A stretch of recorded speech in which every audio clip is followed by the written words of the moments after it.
You're trapped in the forest. The bear is there. You happen to come across a man on the trail who has not noticed you yet. Would you ask him for help? Probably not.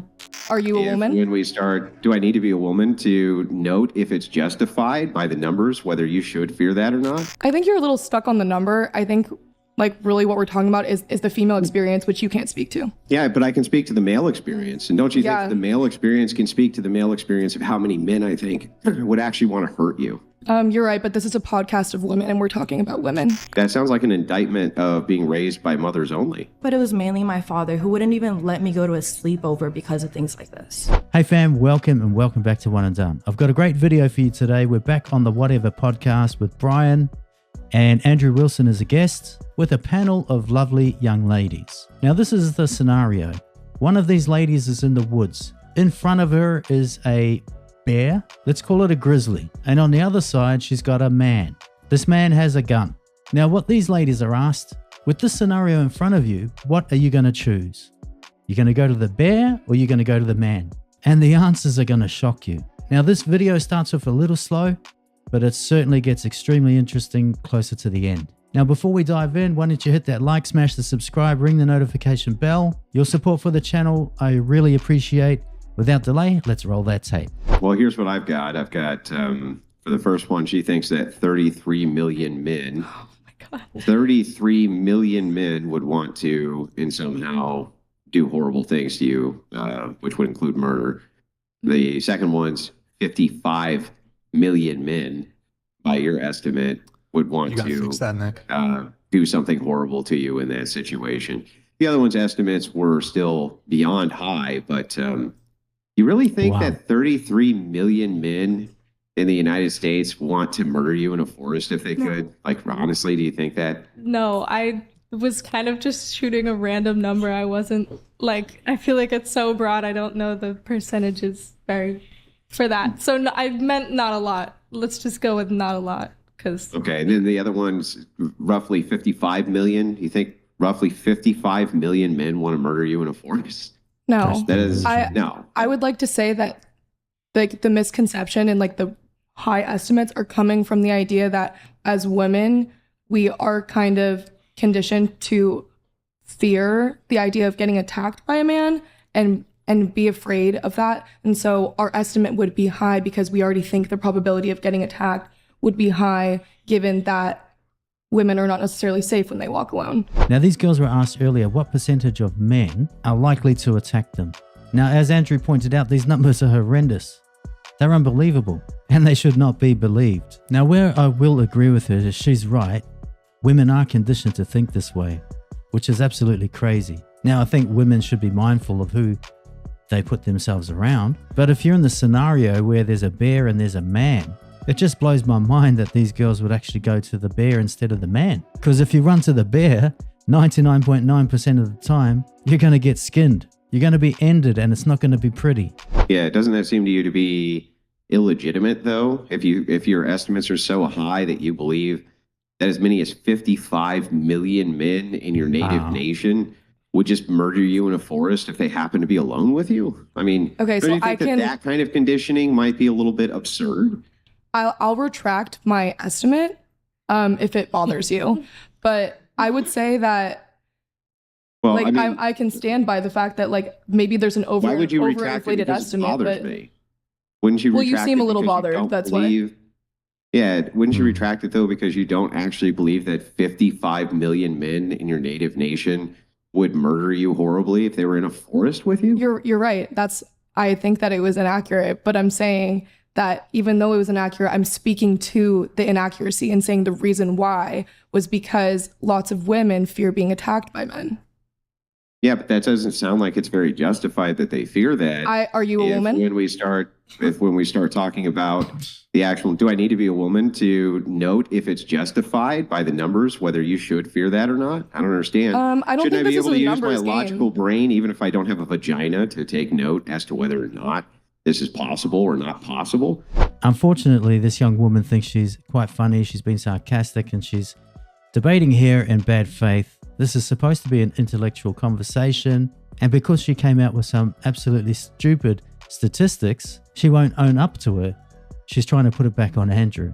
Let's see how Andrew handles this. Do I need to be a woman to note that 55 million men obviously and clearly don't want to kill you in a forest? Did I need to be a woman to know that? I think you're a little stuck on the number. I think like really what we're talking about is the female experience, which you can't speak to. He's stuck on the number because that's the number you put up. The number is ludicrous. And she's trying to deflect. She's trying to put this all on Andrew. Andrew's got to assume she's coming from a place of good faith. This is the number that she really believes. Now she knows she's made a clown of herself. She's trying to retract, but the thing is, she's trying to push it on to Andrew, and she's actually looking worse. Yeah, but I can speak to the male experience. And don't you think the male experience can speak to the male experience of how many men, I think, would actually want to hurt you? Well, I'm really happy that you wouldn't hurt me in the forest. Only your biased opinion matters. The male experience, I would think, would be able to speak much more highly as to how many men would actually be determined to do some harm to you if you were in the middle of a forest and they came across you in the forest. You're right, but this is a podcast of women and we're talking about women, so that's why. Well, it's a podcast of women, but there's clearly men on the panel. It's not well, you're talking a lot for what it's worth. It's not our job to kiss your ass because you're a woman. I'm having an adult conversation with you. So I didn't ask you to kiss my ass. I don't know why I need to look at everything from feminist standpoint theory or from your perspective when you so easily dismiss mine. I'm telling you that your number's absurd. It makes no sense. And as you retract it, you very quickly retracted it because you realized how absurd it was. Why would you say that I have to be a woman in order to speak to this? That seems insane. I didn't say that. I said that I was talking about my estimate, and you're right, my estimate was overinflated, but I explained to you why it was overinflated. So why did she need to come up with all the other nonsense? Why didn't she just admit that her numbers were overinflated? Why did she have to deflect? And just because he's not a woman, these arguments are ridiculous. Just because you're not one thing, you can't speak on another. Well, hell, you can. I'm not a cat doesn't mean I can't talk about cats. Yeah, I know, but the reasoning, so I still have to take everything through a logical prism. So even if you tell me the reason that it was overinflated is because of X, that still has to make sense. Saying that it was this way because I just felt like it should be that way, that doesn't actually make any logical sense. You're not basing that on anything other than how you feel, right? Right. No, she based it on the fact that we're conditioned. We're actually taught to think this way, not just by our mothers, but by our fathers, especially like in the Hispanic household. Like our fathers will be the one that tells you, don't trust the man in the wood. Yeah, but that's really kind of strange because even right here on this panel, the estimates are wildly different as to how many women think that they would or would not be assaulted or murdered by men. So when you say we are taught, like as a collective, that clearly can't be true, as there's many women on this very panel who gave wildly different answers, right? Yes, but not every man is a good father who teaches his daughters to be wary of a certain type of man. You know, not everyone is brought up in the same way. That sounds like an indictment of being raised by mothers only. Mothers only? What do you mean? I was like, there would be nothing wrong with that. But yeah, there wouldn't, but I'm confused on your point. Well, because if you're saying that it would require some kind of strong man in the home to condition a daughter to know what type of man to look for, wouldn't that be an indictment of being in only a single mother home, that probably wouldn't be good for a kid? No, because I started off that statement saying that it's not just mothers that do that it's also fathers. So therefore, like, it's both parents who have the ability to teach their children about these things. Well, I'd say if a father wasn't raised with his mother and father, the likelihood of him being a good father diminishes quite a lot.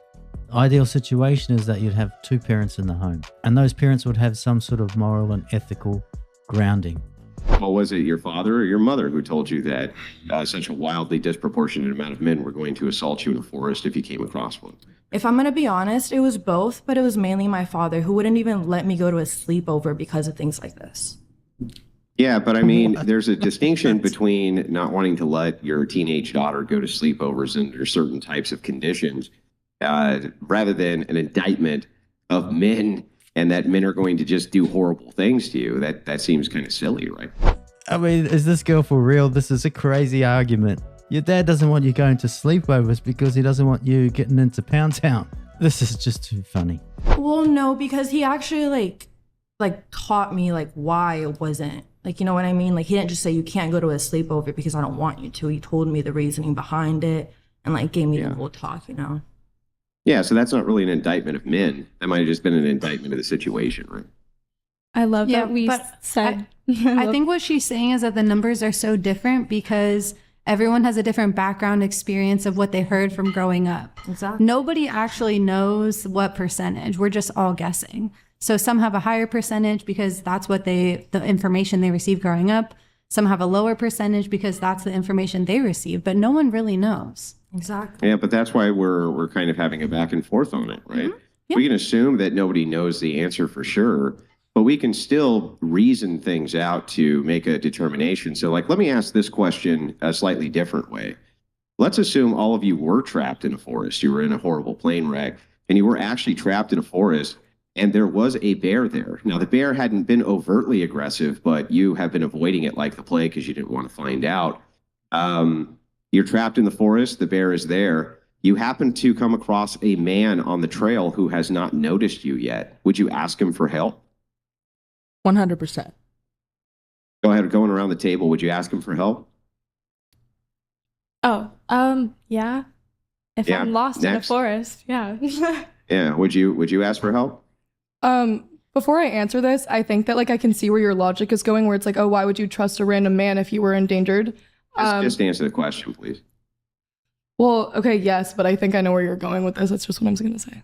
Okay. And then next one. Would you ask for help? Probably not.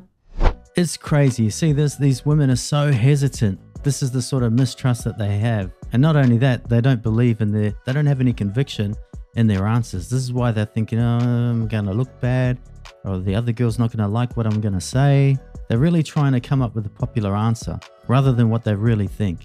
Probably not. You'd stay trapped in the middle of the forest with a bear. Okay, next one. Would you ask for help? Yeah, I would if it was a man or woman or they or anything. Yeah. I'd Yeah, ask but it's a him for man help. specifically. Yeah, well, and I he would. has a rifle, Yeah. right? Yeah, I still would. And then next, would you ask him for help? I'd eye him out first. Yeah, I know, but you eyed him out. He looks like a normal man, just like Ted Bundy did and Jeffrey Dahmer did. He looks like a normal person. I mean, yeah. Yeah. Okay. And then next, would you? Yes. But I think if you put the situation Hang like on, no qualifiers yet. Hang on. I just want to get everybody's answer. And then next, yes, I would. you would. And then next. Yes, 100%. Okay, so now we can give all the qualifiers now that the whole table's gone around. So can you guys explain to me the logic of when you're asked the question, would you rather be trapped in the middle of the forest with a bear or a man? You say the bear, but then when asked if you were trapped in a forest with a bear and a man came along to give you help out of the forest, that you would ask the man for help. Can you explain that to me?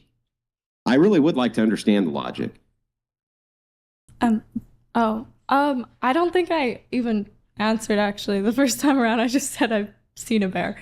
So I don't, I don't think I No, you answered. said you would prefer the bear because Oh. you've Yeah, seen you him did. Well, and that you know how to deal with them because you're an experienced hiker. And I don't know if I'd say that. I don't know. I think being trapped with another person is obviously probably preferable just because you can have help, like building shelter, whatever, finding water, whatever you can. Why are they having so much trouble just answering a simple question? But then with a bear, if you're trapped in the woods, you're pretty much always with the bear. That's their home. Okay. That's where they live. Okay. So And then next gal, can you tell me why you would do that in contrast to your own logic?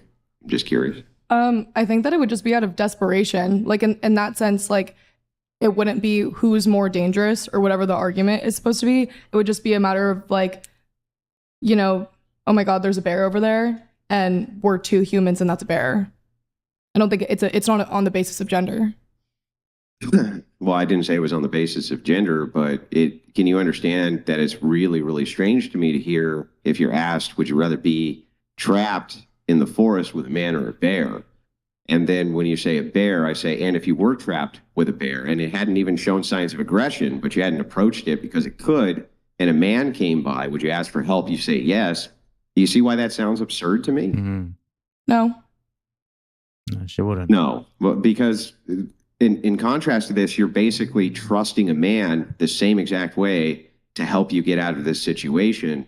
But if you were put in the situation with a man, you would not expect a man to help you get out of the situation. It makes no sense. It's illogical. In that sense, first of all, this isn't really a logic game, so I don't want to necessarily approach it 100% with logic. I think that there's some legitimacy to approach the situation with emotion, because I think everyone would be kind of scared. I think in this situation, you would be trusting a man to protect you against a bear, as opposed to trusting yourself to make the decision against whether or not you're going to choose the man or the bear.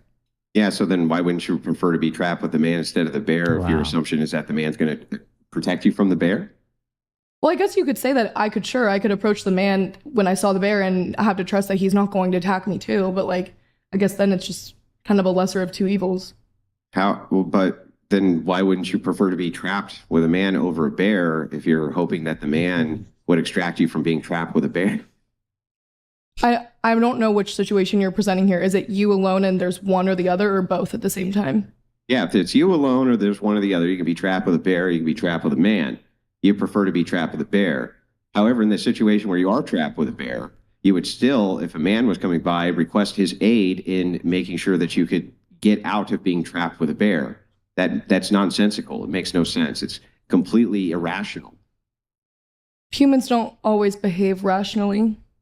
Yeah, but when they don't behave rationally, shouldn't they behave rationally? Not necessarily.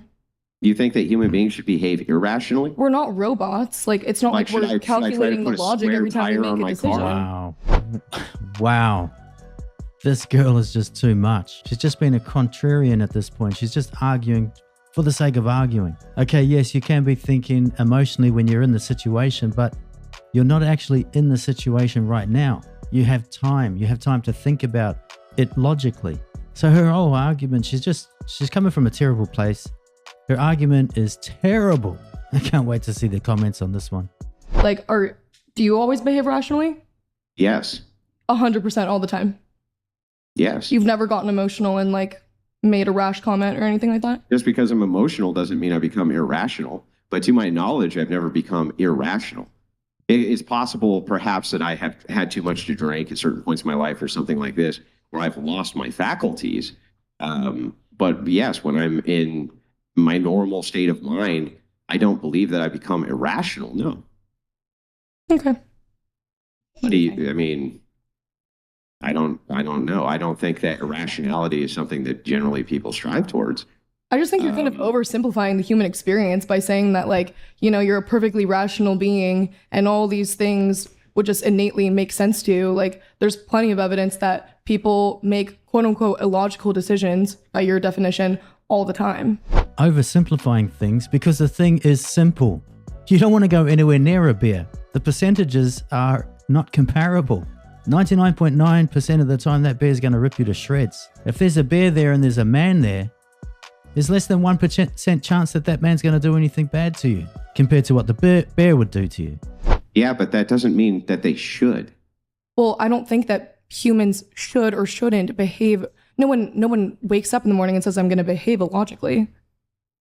Yeah, I know. So they shouldn't do that then. I like that you wake up every morning and decide that you're going to behave logically. That doesn't mean that you will.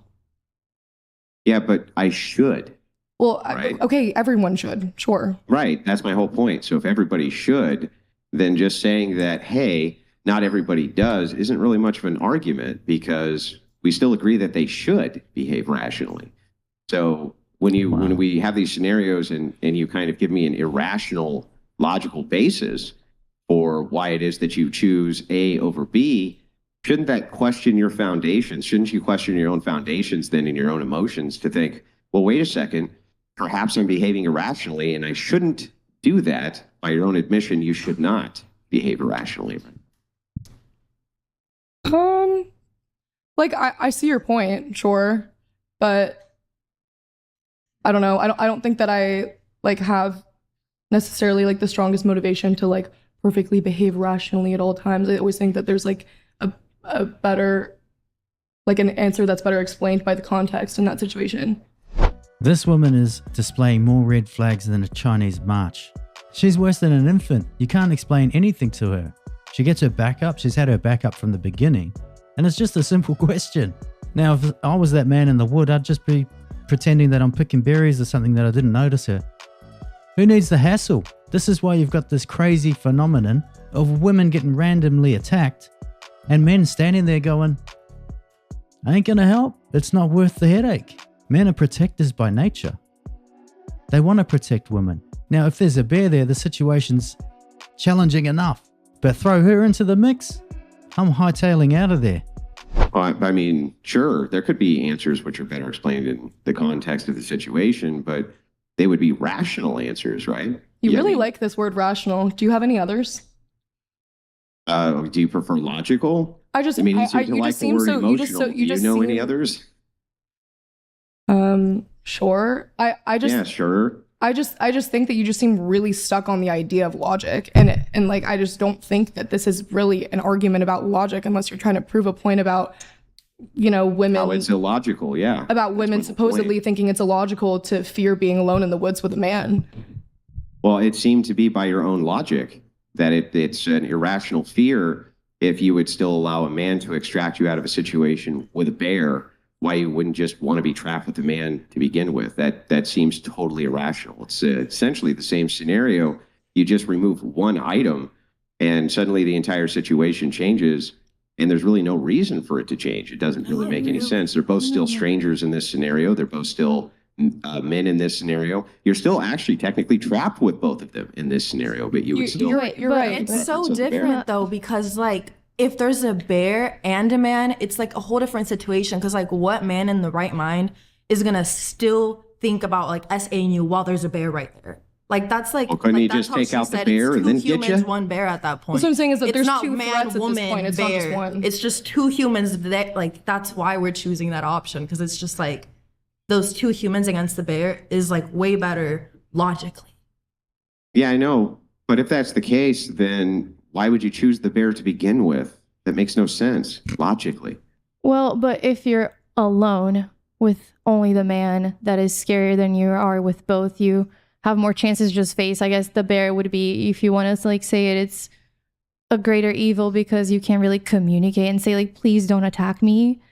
But still, is much like as a woman safer to just like not be alone with a stranger, and that stranger being also a male, like a full man. Like, But yeah, if you were, by your own admission, to ask a stranger who is a man for help and assistance because you were trapped with a bear, you're essentially putting the same trust in him as if you were trapped with him. because he would also probably be scared of the bear, so he would probably put his life first instead of He's trying thinking to of say that anything it's else. contradicting to your answer because Well, he doesn't if you even would know ask that a the bear man, is there, right? He doesn't even know because you're asking him for help. But like He doesn't once even he know sees about the bear. The why bear is he gonna irrelevant to attack him. But you would ask him for help to extract you from the situation, thus putting your hands, Well- your life in the hands of a strange man. Using your own words, it would be more rational for the man to be afraid of the bear compared to me. Just Gerald donated $200. I just like. You know, like. We should just like. I don't know, like. Like a human like isn't like. I just like. Don't want to be wrong, like.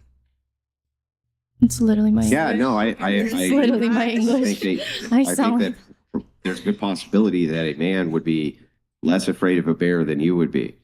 But the point of the question is to ask you who you would prefer to be trapped with, a strange man or a bear. And the answer is a bear, but you would still put your trust in a strange man who you did not know to extract you from the situation of being with a bear. That's where it becomes irrational to me, where I lose the plot. I don't understand anymore. Because it seems like you're just doing the same exact thing. So there you have it, fam. That was absolutely crazy and ludicrous. The mentality of the modern, independent boss babe. There was way too many red flags. But it was just quite interesting to see how different men and women think. Women will throw all logic out the window to prove a point. And I think the underlying point was, hey, I don't need a man. I've got this. Hey, bear, how are you? And then she's going to get sliced and diced like you wouldn't believe. The man will look at it and go, oh, there's a problem here. This is how we solve it. Get behind me. Let me do this. But she is going to put her life on the line so she can prove a point to the man. The man is going to put his life on the line so he can save the woman. That's the difference. Are there men out there with nefarious intentions? Absolutely. But life is full of trade-offs. You've got the bear, 99.9% of the time you're going to get shredded. Or you've got the man who's capable of doing something nefarious, but the likelihood is way, way, way lower. Probably 99% lower. Now, I think the moral of the story is girls, don't go anywhere near the woods. And men, if you see a woman in the woods, go pick some berries. Now, I'm looking forward to hearing your comments or seeing your comments in the comments section. Don't forget to like, share, subscribe, ring the notification bell, and I will catch you in the next video.